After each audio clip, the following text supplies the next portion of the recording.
Stephen Cooley, and welcome to the Stephen Cooley Real Estate Show. We've got Tracey Reynolds on today's show. She's a local real estate attorney, and she's going to give us great advice on how you should deed ownership of your properties. If you're making a purchase, it's a great opportunity if you're refinancing or if you've purchased a home before the year 2000. So you definitely want to stay tuned for that. Also, we've got beautiful homes for sale, and we've got all the homes available in our area on our website at stephencooley.com. We'll be right back.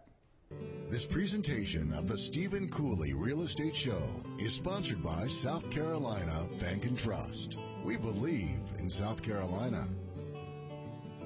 Hello, I'm Stephen Cooley, and welcome to the Stephen Cooley Real Estate Show. It's a pleasure to have you join us on today's show, and it's also a pleasure to have Tracey Reynolds, who's our legal expert. Tracey is a local real estate attorney, and you give us great legal advice when it comes to real estate over the years on the show. And so today, Tracey, I wanted to talk about how properties are deeded to people, because if you purchase a property with another individual or multiple individuals, you can, whether you're married to them, not married to them, if it's friends or whatever, when you come into the attorney's office, you can pick between tenancy in common and joint tenancy. And it all has to do with if one of the owners passes away, what happens to the ownership of that property. Right. So let's just say you got two people walking in your door and they pick tenancy in common. What does that mean? That means that they will each own an undivided 1/2 interest, and if one of them were to pass away, then it would go into that person's estate, and if out via the terms of their will, if they have a will, and if they don't have a will, the estate statute. So you got two people, tenancy in common, one passes away, then the property that half of the property goes to their estate, whoever they willed their money and their properties to. This person could have new owners Right. with them. That's tenancy in common. Tenancy in common. Okay. Same two people walk in, married or unmarried. They walk in and they buy the property together and they do joint tenancy. What does that mean? That means that when or if one of them were to pass away, then it would automatically vest, that 1/2 interest or that interest of that person would vest in the other person. Just by filing a death certificate at the courthouse, it puts people on notice that this person has now passed away, so this person is the full owner. Okay, so both people walk in, they buy the property, they choose joint tenancy, one passes away, no matter what they've will says, this particular property fully goes to the other person. Right. And so these are issues and things that you need to discuss, and whether you're married or not, because if you're married and you've got children, then this half may go into the will and go to the children. They could be underage. Right. They may not be able to sell real estate because they're underage. You've got to address all those things. If you do joint tenancy, the surviving spouse owns the property, and they can decide what they want to do with it.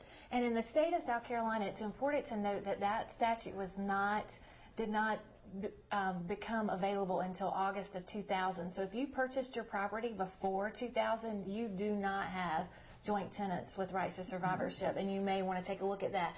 Also, lots of attorneys did not start using that statute until much later. Mm-hmm. Some still not necessarily using that. So if you're having a closing, you want to specifically ask for that, particularly if you're husband and wife. It just makes sense that it would go to the spouse if one of them were to pass away. And really, I can't tell you how many times at my closings, people don't understand that. It just makes sense to them that if they purchase a home with their spouse and they've made payments for 20 years, that if that spouse were to pass away, it would go to the surviving spouse, and that's not the case unless it's specifically set up that way. Absolutely, and everyone should have a will, but if you don't, then this joint tenancy at least takes care of that property, Right. and you don't have people fighting over the person who passed away, their vested interest in that property. Right. So I think that's very important. I go to a lot of attorneys' offices and I go to a lot of closings, and that's never explained, in my opinion, as well as you just explained it. And so I do think that's something that people need to be aware of.